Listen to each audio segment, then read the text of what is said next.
Ya hemos señalado que la justificación es no solo uno de los grandes beneficios de la muerte de Cristo, sino también una doctrina cardinal del cristianismo, porque lo distingue como una religión de gracia y de fe.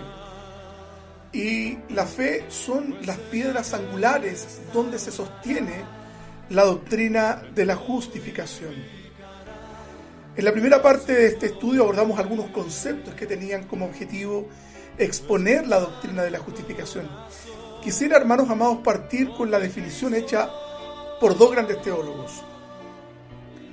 A. H. Strong, un ministro bautista, teólogo, señalaba, ya lo mencionamos hace unos días atrás, la justificación es el acto judicial de Dios por el que, en virtud de la obra de Cristo, al que el pecador está unido por fe, Dios declara que el pecador ya no está expuesto a la pena que la ley sanciona, sino que lo restaura a su favor y amistad. Por tanto, la justificación consiste en declarar justo al pecador, imputándole la justicia de Cristo.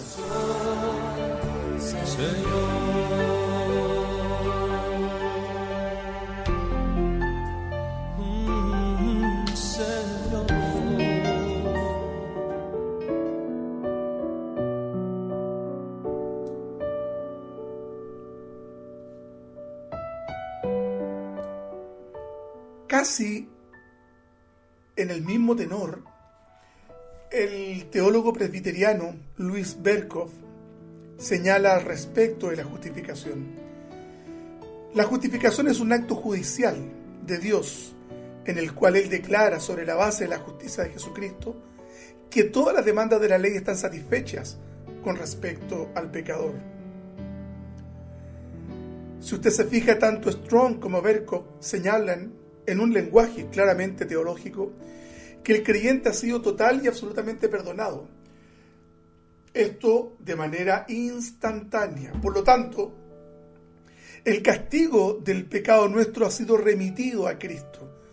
Lo dijimos con las mismas palabras la sesión pasada.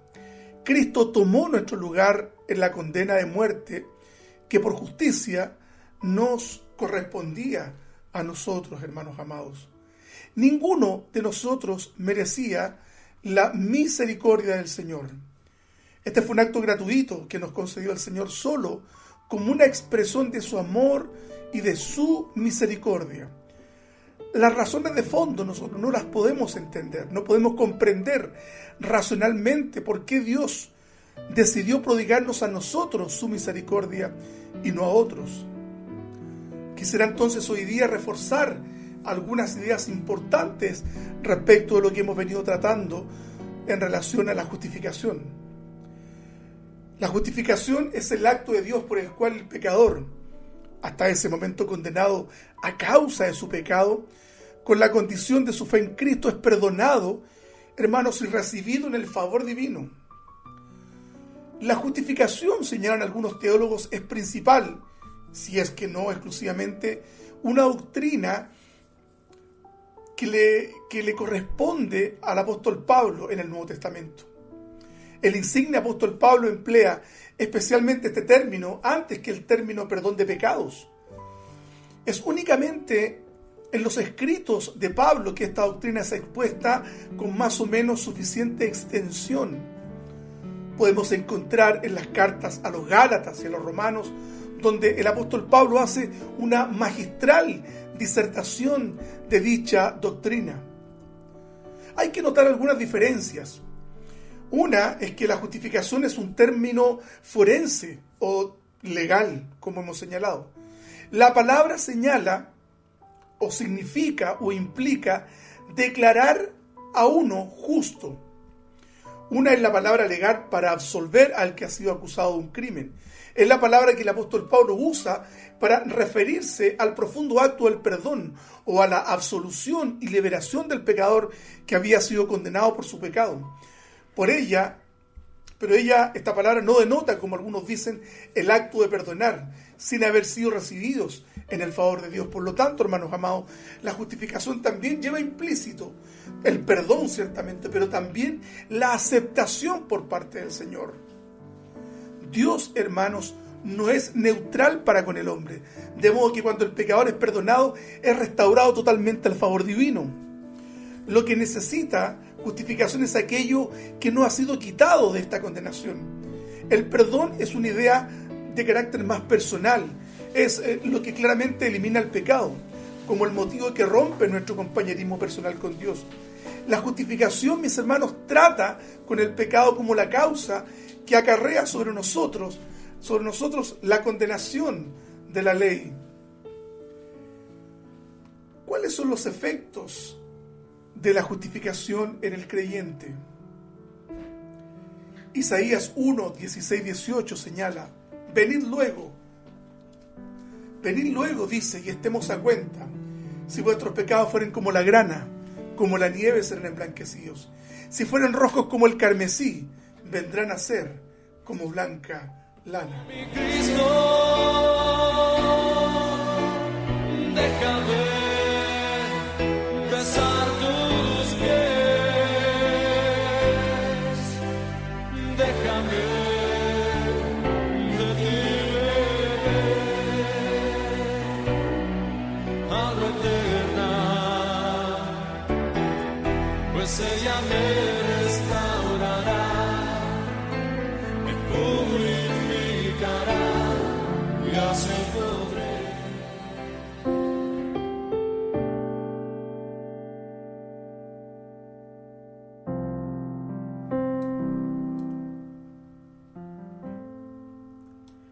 Qué hermoso este texto de Isaías 1, 16, 18. Lo voy a leer nuevamente porque es importante que usted lo almacene en su corazón. No solo en los aspectos cognitivos de la comprensión, sino también lo haga suyo como una promesa de fe. Venid luego, dice el Señor, y estemos a cuenta.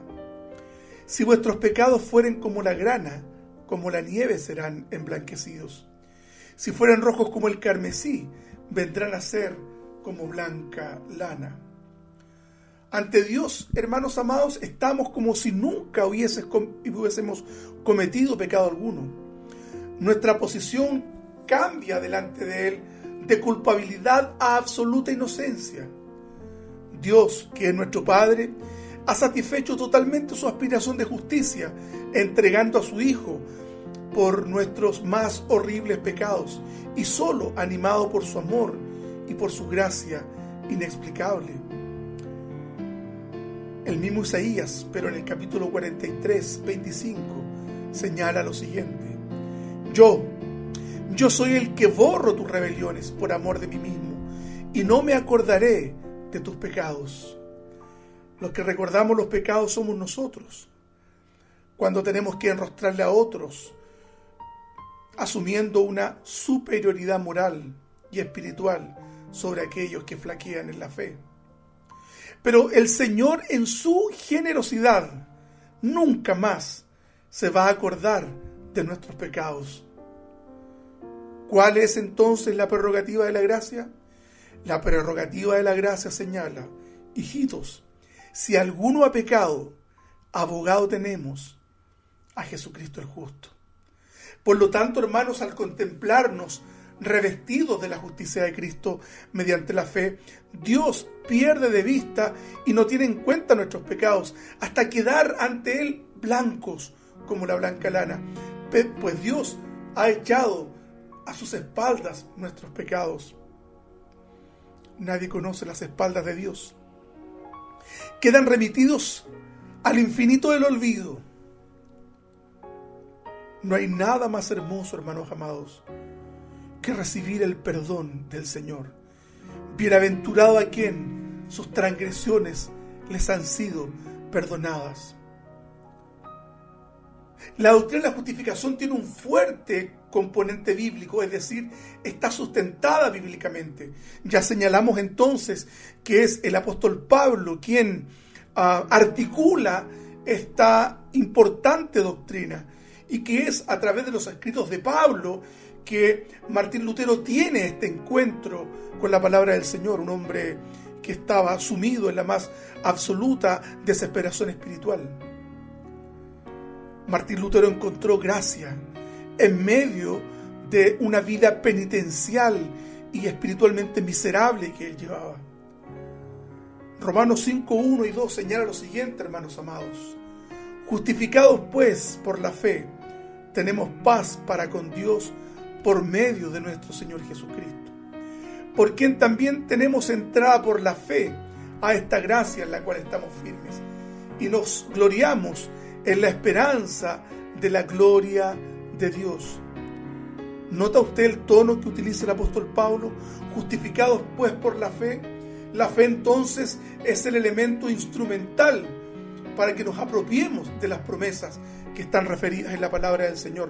Y no solo eso, para que la gracia sea desplegada. Algunos malentienden y suponen que nosotros somos salvos por fe. No, hermanos amados, no somos salvos por fe, somos salvos por gracia. La fe entonces es como el cincel con el que Dios esculpe nuestro corazón, ¿verdad? O limpia, mejor dicho, nuestro corazón, de tal suerte de prepararlo para recibir las hermosas promesas del Señor. Bendito sea el Señor. ¿No le produce a usted contentamiento esto? ¿No le produce alegría? ¿No le produce gozo el saber la manera en que el amor de Dios se ha desplegado en nuestras vidas? Bendito sea el Señor. Saludamos entonces a los hermanos que están conectados y damos gracias al Señor por la fidelidad de muchos de ellos. Un saludo para mi hermano Fernando, que nos está escuchando, Mónica, mi hermano Leo, mi hermana Selena, mi hermana Brenda, la hermana Emita. Y si alguien más está conectado, por favor, háganoslo. Quiero invitarles para seguir con este estudio a escuchar una hermosa una hermosa alabanza de estas un poco antiguas. Ellos se llaman el Trío Mar del Plata y quiero por favor que escuchen esta hermosa alabanza, el contenido de esta alabanza, hermanos amados, por favor.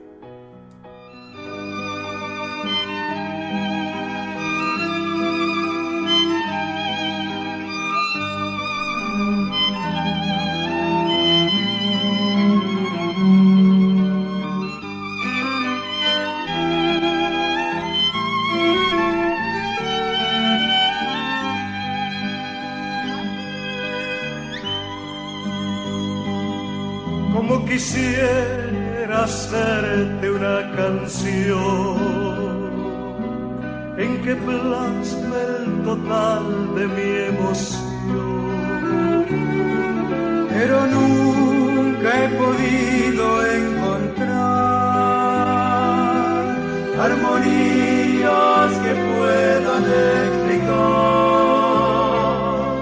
lo grandioso, Señor, de tu bondad.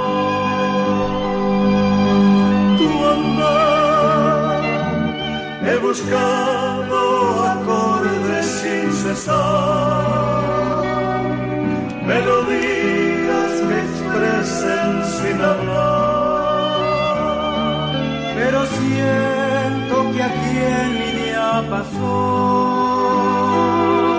no es posible encontrar una razón que consiga calmar mi corazón.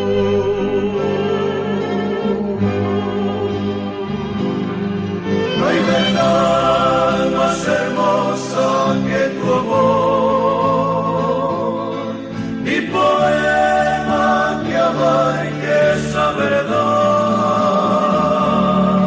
periguando en la búsqueda de alguna melodía que transmita un poquitico de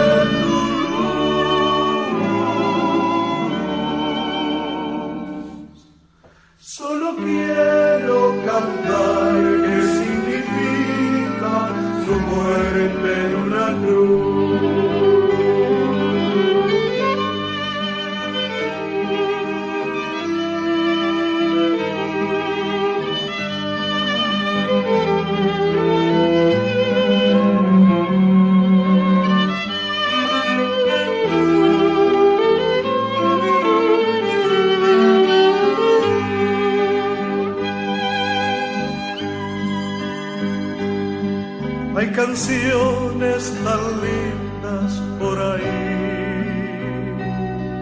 que yo nunca podría componer.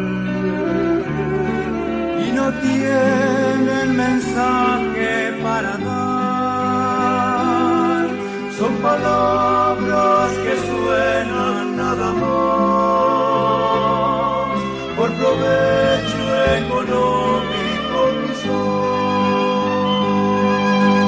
Nada más, nadie tiene un mensaje como tú,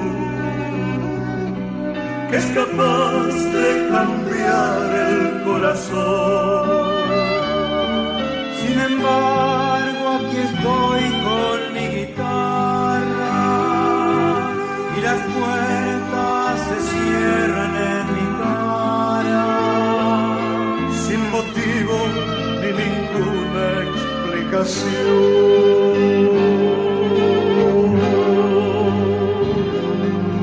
Hay verdad más hermosa que tu amor, ni poema que abarque esa verdad,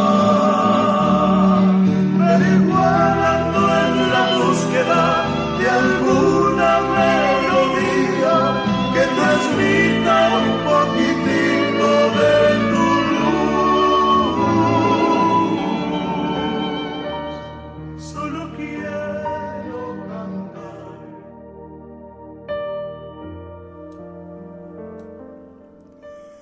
Bueno, la alabanza en cuestión ciertamente era una alabanza un poco más lenta de lo que solemos escuchar.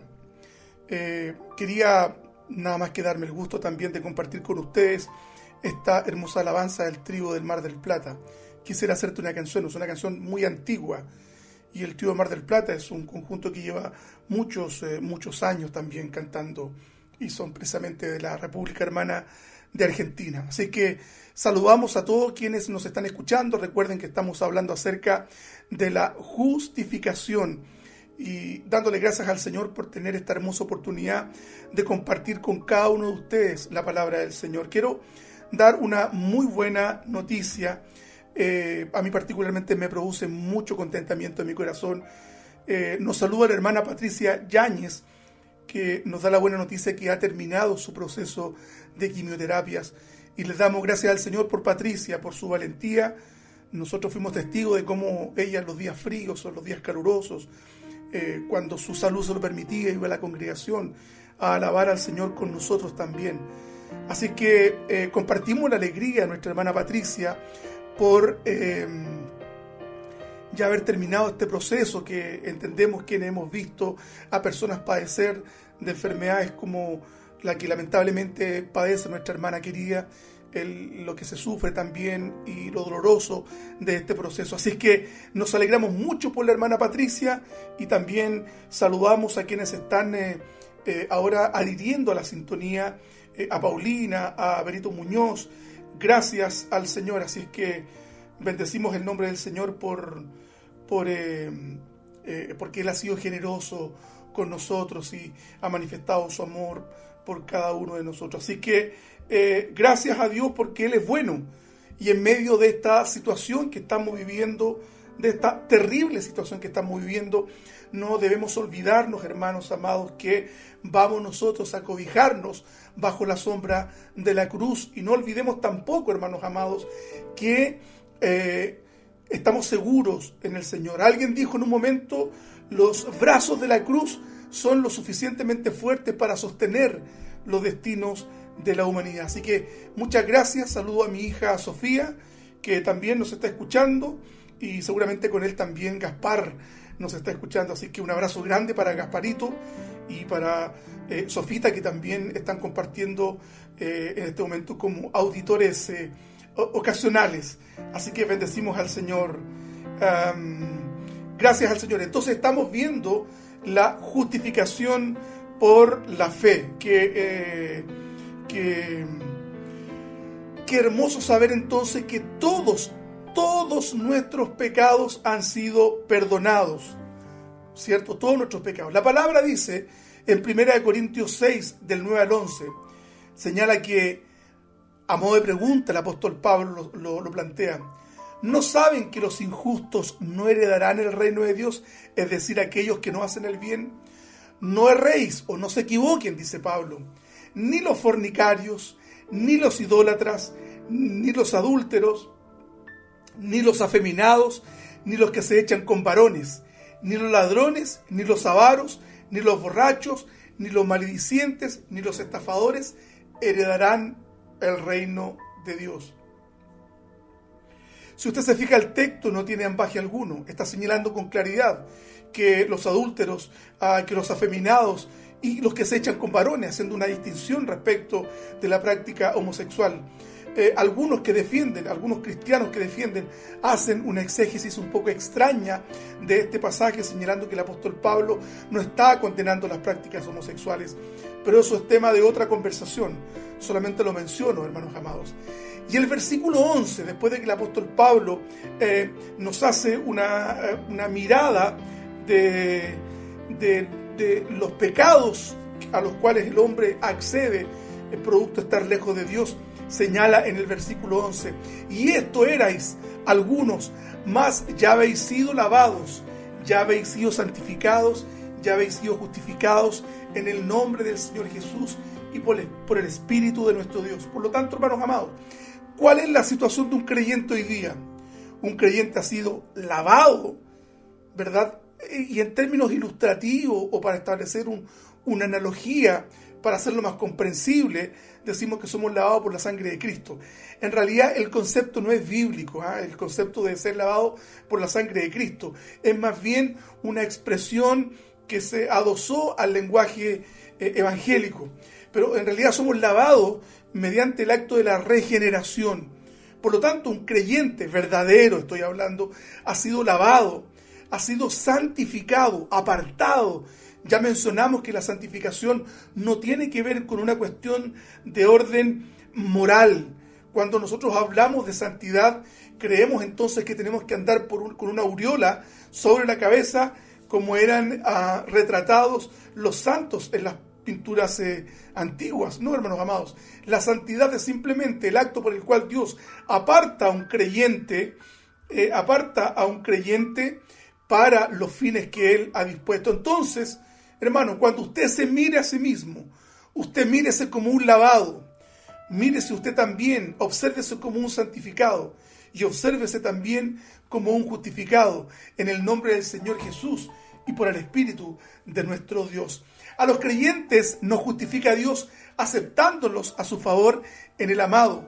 Al aceptarnos, hermanos, como justos, Dios no declara que seamos santos en nuestro interior, sino que, expiados nuestros pecados por Jesucristo, entramos entonces en una nueva relación con Dios. Bendito el Señor. Marlene, saludos a la hermana Marlene. ¿Cuáles de nuestros pecados entonces han sido perdonados? Y en esto quiero ser muy enfático, hermano amado. Todos nuestros pecados han sido perdonados. Los que cometimos antes de conocer al Señor, los que cometimos ahora en conocimiento pleno del Evangelio y los que cometeremos mañana. Dios nos ha perdonado. Ahora, la pregunta que el apóstol Pablo le formula también a los Gálatas y lo formula también a la comunidad cristiana en Roma. El hecho de que hemos sido perdonados, justificados, santificados y lavados, ¿nos da licencia para pecar? Y el mismo apóstol Pablo responde en Romanos 6, 1, 2. Dice: ¿qué pues diremos? ¿Perseveraremos en el pecado para que la gracia abunde? En ninguna manera, porque los que hemos muerto al pecado, ¿cómo viviremos aún en él? Esto es tremendamente clarificador, hermanos amados. ¿Un cristiano puede pecar? Ciertamente que sí. No puede permanecer en un estado de pecado. ¿Un cristiano puede caer en situaciones de inmoralidad sexual? Claro. ¿Un cristiano puede eventualmente verse envuelto en situaciones propias del mundo? Claro que sí. Pero un verdadero creyente no va a permanecer en el pecado, sino más bien va a volver su mirada en fe ante el Señor para recibir el perdón que está reservado para cada uno de nosotros, hermanos amados. El Salmo 103 del 3 al 5 señala lo siguiente: Él es quien perdona todas tus iniquidades, el que sana todas tus dolencias, el que rescata del hoyo tu vida, el que te corona de favores y misericordias, el que sacia de bien tu boca, de modo que te rejuvenezcas como el águila. Nada ni nadie podrá separarnos del amor de Cristo. Canta conmigo, confiésalo. ¿Quién nos separará del amor de Cristo? ¿Quién nos alejará del amor de nuestro Dios? Ni tribulación o angustia, peligro, hambre o desnudez nos podrá separar de su amor. Conmigo. ¿Quién nos separará del amor de Cristo? ¿Quién nos alejará del amor de nuestro Dios? Ni lo alto ni lo profundo, ni ninguna otra cosa creará nos podrá separar del amor de Dios. Ahora di conmigo, en Cristo somos. En Cristo somos más que vencedores. Dilo. En Cristo somos más que ganadores. Ni la vida ni la muerte podrán separarnos del amor de Dios en Cristo Jesús. Aleluya. Nada ni nadie podrá separarnos del amor de Dios. ¿Quién nos separará del amor de Cristo? ¿Quién nos alejará del amor de nuestro Dios? Ni tribulación o angustia, peligro, hambre o desnudez nos podrá separar de su amor. ¿Quién nos separará del amor de Cristo? ¿Quién nos alejará del amor de nuestro Dios? Ni lo alto ni lo profundo, ni ninguna otra cosa creada nos podrá separar del amor de Dios. Ahora todos con voz fuerte, digámoslo. En Cristo somos más que vencedores. En Cristo somos más que ganadores. Ni la vida ni la muerte podrán separarnos del amor de Dios en Cristo Jesús. Aleluya.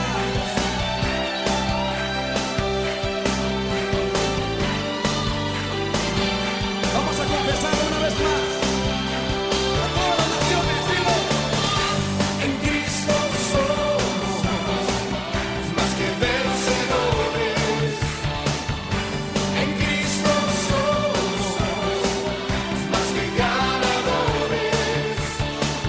Ni la vida ni la muerte podrán separarnos del amor de Dios en Cristo Jesús. Nada ni nadie podrá.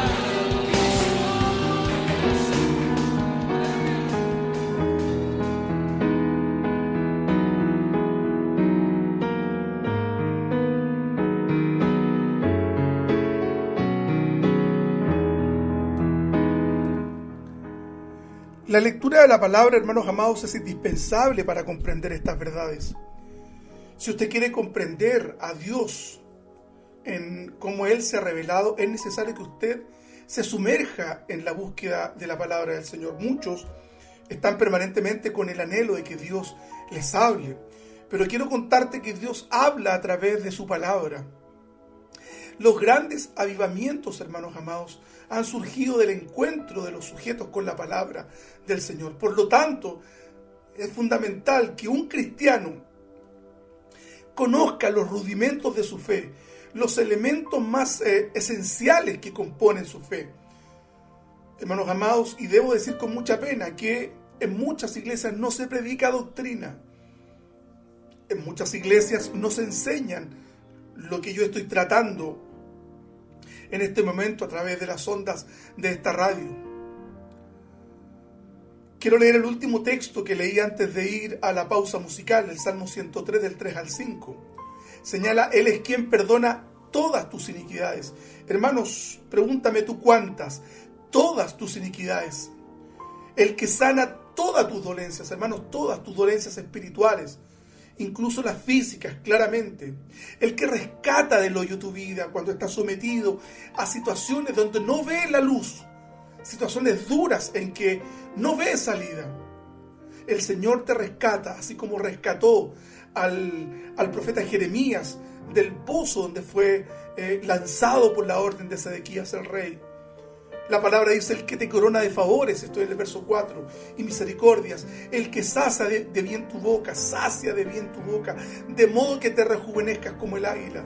Hay promesas en la palabra del Señor, y el Señor se ha comprometido con nosotros a través de su palabra. Y este mismo Salmo 103, pero ahora del 10 al 14, señala lo siguiente. Quiero por favor, hermano, que pongas atención para que recibas el consuelo de la palabra. Estamos hablando de la justificación. Mire qué hermoso, versículo 10. No ha hecho con nosotros conforme a nuestras iniquidades, ni nos ha pagado conforme a nuestros pecados. Porque como la altura de los cielos sobre la tierra, engrandeció su misericordia sobre los que le temen. Cuanto está lejos el oriente del occidente, hizo alejar de nosotros nuestras rebeliones. Como el Padre se compadece de los hijos, se compadece el Señor de los que le temen. Porque Él conoce nuestra condición, se acuerda que somos polvo. Bendiciones, hermana Paola. Bendiciones, hermano Hugo Butón. Hermanos, el perdón de Dios es un perdón absoluto y total. Es un perdón absolutorio. El Señor, cuando creímos producto de este acto de fe, cuando creímos, Él nos absolvió de todos nuestros pecados. No de algunos, sino que de todos nuestros pecados. Por lo tanto, nuestra gratitud delante de Él debe ser de inclinar permanentemente nuestro corazón delante de Él. Aleluya, Él es quien perdona todas tus iniquidades, el que sana todas tus dolencias, el que rescata del hoyo tu vida. No ha hecho con nosotros conforme a nuestras iniquidades. Dios, hermanos, no nos paga proporcionalmente al pecado nuestro. ¿Se imagina usted si Dios no se pagara conforme a nuestras faltas y pecados? Por eso que hay una hermosa aseveración de R.C. Sproul, teólogo presbiteriano que falleció hace un tiempo atrás. Vivimos gracia, respiramos gracia. La relación que nosotros tenemos con el Señor es una relación de gracia. Algunos todavía intentan agradar a Dios con sus obras, intentando ser aceptados a través de obras de carácter moral o religiosa. No, hermanos. Un creyente verdadero ha sido aceptado totalmente por el Señor. Bendito el Señor. Por eso es importante que usted se sumerja en el estudio de la palabra. Yo lo desafío a que usted lea su Biblia. Hágase un plan de estudio bíblico. Tómese media hora de su tiempo para leer la palabra. Comience con los evangelios. Descubra a Cristo en el relato de los evangelios sinópticos. Vaya a leer las epístolas paulinas. Establezcase una disciplina para que usted pueda conocer la profundidad de la palabra del Señor. Mire el consejo que nos da nuestro hermano Santiago Benavides.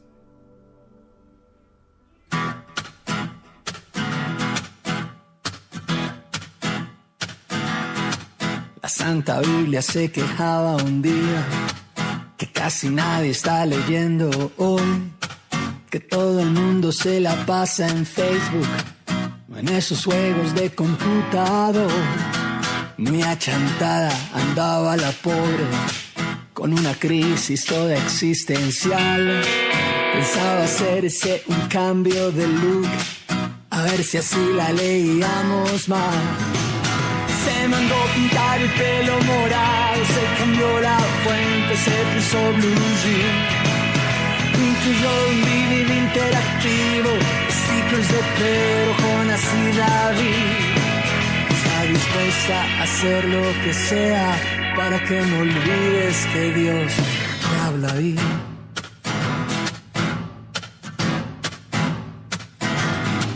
Por eso ahora hay un montón de Biblias, aún la del que le gusta boxear. Su verso lema es aquel que dice: mucho mejor que recibir es dar. Leer la Biblia no es aburrido, tiene romance, aventura y acción. Pero lo más importante es que tiene la voz inconfundible de Dios. Se mandó pintar el pelo morado, se cambió la fuente, se puso blue jean. Incluyó un DVD interactivo, stickers de Pedro, Jonás y David. Se mandó pintar el pelo morado, se cambió la fuente, se puso blue jean. Incluyó un DVD interactivo, stickers de Pedro, Jonás y David. Está dispuesta a hacer lo que sea para que no olvides que Dios te habla ahí. Está dispuesta a hacer lo que sea para que no olvides. ¿Cómo se sentirá la Santa Biblia con ese numeroso club de fans que dicen que la quieren y la admiran, pero nunca le dan tiempo para hablar? ¿Y cómo se sentirá la Santa Biblia, toda llena de esperanza y de verdad, reemplazada por un mar de golosinas, la comida chatarra espiritual? Se mandó pintar el pelo morado, se cambió la fuente, se puso blue jean. Incluyó un DVD interactivo, stickers de Pedro, Jonás y David. Se mandó pintar el pelo morado, se cambió la fuente, se puso blue jean. Incluyó un DVD interactivo, stickers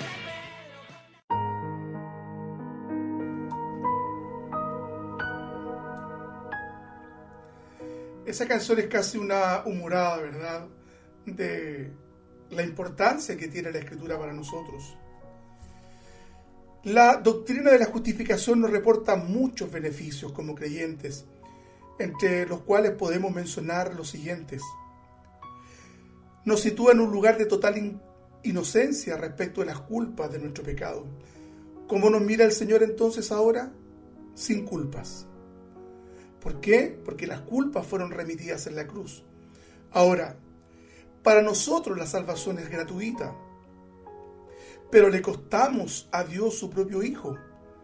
Por lo tanto, la gracia, dijo Dietrich Bonhoeffer, la gracia es gratis, pero no barata. Otro beneficio de la justificación es que ya no estamos expuestos al castigo del pecado. Dios nos ha concedido la justicia de Cristo, por lo que ya no estamos bajo condenación de ninguna manera. Somos salvos y esta salvación nadie nos la va a quitar. La justificación es una declaración de carácter legal que nos absuelve, de la totalidad de nuestra culpa. Toda nuestra culpa es totalmente absuelta en la cruz.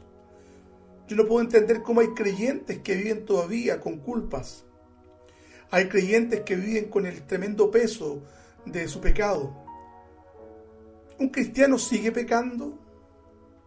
¿Qué dice usted, hermano amado? ¿Un cristiano sigue pecando? Entonces leemos el beneficio número 3 que acabo de mencionar. La justificación es una declaración de carácter legal que nos absuelve de la totalidad de nuestra culpa. Dios ha perdonado todos nuestros pecados, no algunos, sino todos. Los pecados que cometimos antes de conocer al Señor, los pecados que hemos cometido ahora en nuestro presente, y también perdonó los pecados de nuestro futuro. Ya respondimos la pregunta maliciosa que alguien puede señalar. Entonces la gracia y la elección incondicional de Dios nos invita a que pequemos de ninguna manera.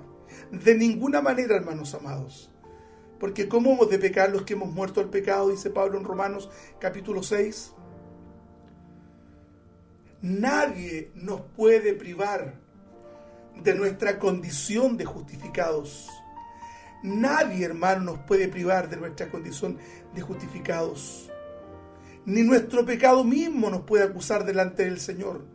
El intento de Satanás de permanentemente acusar nuestra conciencia debe ser un trabajo sin ningún efecto sobre la vida de un creyente, porque un creyente que conoce medianamente la palabra sabe que sus pecados han sido del todo perdonados. Por lo tanto, hermanos amados, otro beneficio es que la salvación es una consecuencia de la justificación. No podríamos ser salvos si el carácter justo y santo de Dios no es satisfecho.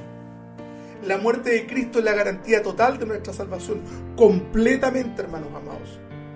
Descansemos en la gracia, descansemos en la cruz, hermanos amados. Descansemos en Él. Bendito el Señor. En nuestra vida debe haber paz, hermanos. En nuestro corazón debe haber paz. Sí, somos pecadores siempre, pero pecadores redimidos, hermana Berito. Gracias por cooperar también con su opinión. En resumen, hermanos amados, la justificación es un acto de Dios por el cual declara justo a los pecadores injustos, después de haberles imputado la justicia de Cristo. ¿Qué es lo que es imputar? Es poner a nuestra cuenta algo que nosotros no teníamos. Algo que nosotros no teníamos, hermanos amados. Nadie puede acceder a la justificación por sus buenas obras. No importa si tú te consideras bueno o no. La única manera de acceder a la justificación es solo a través de la fe, al abandono total de todas nuestras competencias morales y espirituales y solo esperar en la gracia de Cristo. En resumen también, la fe es la condición necesaria para recibir la imputación de los méritos de Cristo. Sin fe, hermanos amados, no podemos entonces recibir los beneficios de la gracia, ni la imputación de los méritos de Cristo. Ahora permítame señalarle que la fe que experimenta nuestro corazón, por la cual nosotros podemos entonces adherirnos al mensaje de Cristo, también ha sido puesto por Dios. Hay algunos presuntuosos que creen que la fe surgió de sus corazones. No, hermanos amados, la fe también es una expresión de la gracia. La justificación requiere una fe viva y real, no la mera profesión de fe como algunos suponen. No sacamos nada con llamar al altar a la gente y hacerles decir una oración que prácticamente es un rezo prefabricado y hacer que la gente diga estas palabras y con eso entonces es aceptado en la comunidad de la fe. Algunas veces es la forma en que el Señor lo hace, sin lugar a dudas, pero no es la norma. No es la norma, hermanos amados. Esa costumbre extraña del llamado al altar. La justificación, hermanos amados, es la seguridad total y absoluta de nuestra salvación. La justificación nos concede la certeza total de nuestra salvación. Hay muchos creyentes que dudan de su salvación eterna, ya sea por sus emociones o por desconocimiento de la palabra. Es más, muchos predicadores, entre ellos algunos pastores, no son capaces o son negligentes en promover la certeza de la salvación por la fe sola. Fíjese usted, mire, lo que enseña la Iglesia Católica respecto de la seguridad de la salvación. Inicialmente esto fue enseñado por Tomás de Aquino y luego confirmado por el Concilio de Trento. Esto es lo que señala el catolicismo romano. Y quiero que lo escuche con atención porque lo más probable es que muchos que parecen evangélicos sean todavía católicos romanos. Dice así una de las cláusulas del Concilio de Trento, que precisamente emerge en razón del movimiento de protesta que había originado Martín Lutero. El Concilio de Trento duró 18 años, producto de las guerras que se estaban generando en Europa. Pero por favor escuche lo que dice. Hay muchos herejes, ciertamente, hermano Hugo Butov. Joel Austin es uno de ellos. Dice así, hermanos amados, una de las cláusulas del Concilio de Trento: si alguno dijere que tiene una certeza absoluta e infalible de seguridad de tener el don de perseverancia hasta el final, a menos que haya aprendido esto por revelación especial, sea maldito. ¿Lo escuchó? Lo leo de nuevo. Si alguno dijere que tiene una certeza absoluta e infalible de seguridad de tener el don de perseverancia hasta el final, ¿esto equivale a la salvación, hermanos? A menos que haya aprendido esto por revelación especial, sea maldito. Es decir, la Iglesia Católica condena en esta cláusula de Trento a todos aquellos que tienen certeza de su salvación. Lutero, después de recibir la profunda convicción y la seguridad de la palabra que le daba, escribió en uno de sus tantos textos: los sentimientos vienen y van, los sentimientos son engañosos. Mi seguridad es la palabra de Dios. Nada más vale la pena que creer.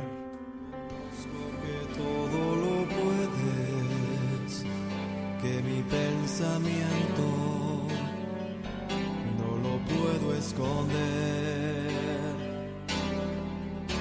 Hablaba lo que no entendía y de oídas te había oído. Conozco que todo lo puedes.